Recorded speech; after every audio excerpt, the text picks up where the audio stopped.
C'est vrai que à la suite des attentats, il y a eu à la fois un bashing qui s'est fait sur Molenbeek, mais il y a eu aussi beaucoup de solidarité, beaucoup de sympathie, de gestes de soutien qui se sont faits. Et Unico a été un des premiers à venir vers Molenbeek en disant il faut porter Molenbeek, Molenbeek a du potentiel et nous vous proposons un partenariat pour un Kruifkort sur la commune.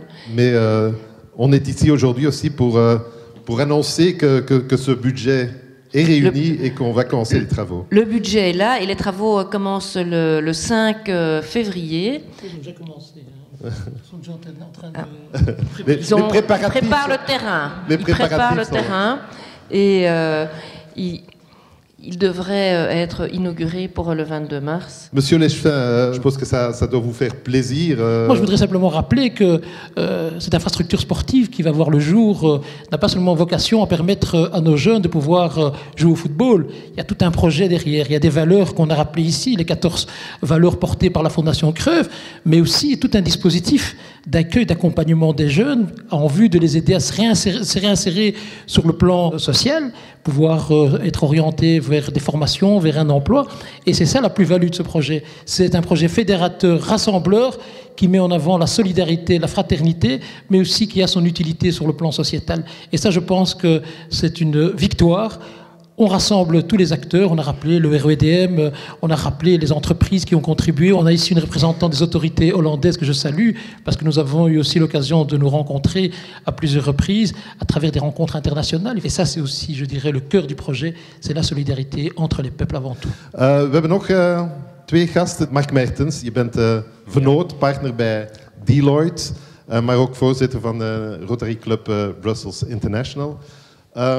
Waarom stapt een bedrijf als Deloitte in zo'n project? Wel, als Deloitte zijn wij enorm gecharmeerd geweest door de parallel eigenlijk tussen de waarden die wij als Deloitte nastreven en de 14 regels van het Kruifkort. Ik denk, wij zijn een dienstenbedrijf dat wereldwijd actief is, maar ook op lokaal vlak actief is. En dus diversiteit en respect voor elkaar zijn enorm belangrijk. Dus al wat eigenlijk team spirit is, coaching, elkaar helpen, continu bijleren en evolueren zijn zaken die wij enorm belangrijk vinden. Oké, dankjewel. Et ensuite, Luc Daams, qui avec Unico a fait une tournée des sponsors, je puis dire. Luc, lokale bedrijven zijn ook belangrijk natuurlijk. Wat is jullie aanpak daar? Het is natuurlijk belangrijk dat ook de jongeren die uiteindelijk meedoen aan het project Kruifkort, die dus gans die actie van coaching van het project, dat zij weten dat het bedrijfsleven in Molenbeek, dat die bedrijven achter het project staan. Nu, naar de toekomst toe, het is geen one-shot operatie, maar het is een initiatief dat bedoeld is om 10, 12 jaar te kunnen functioneren. Daarvoor gaat er dus gedurende vele jaren toch wel financiële ondersteuning nodig zijn. En ik kan u verzekeren dat tegen 22 maart er waarschijnlijk nog heel wat andere bedrijven zullen bijkomen. Je pense que c'est d'abord une initiative extrêmement positive qui a vu le jour au lendemain des dramatiques événements que nous avons connus.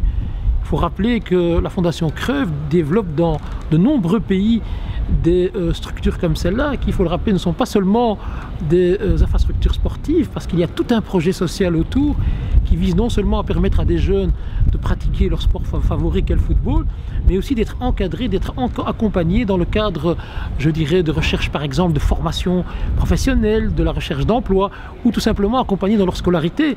Et donc un Kruifkort avec toute la philosophie qui est celle de la Fondation Creuve est toujours évidemment positif pour une commune comme Molenbeek qui, je le rappelle, en a bien besoin.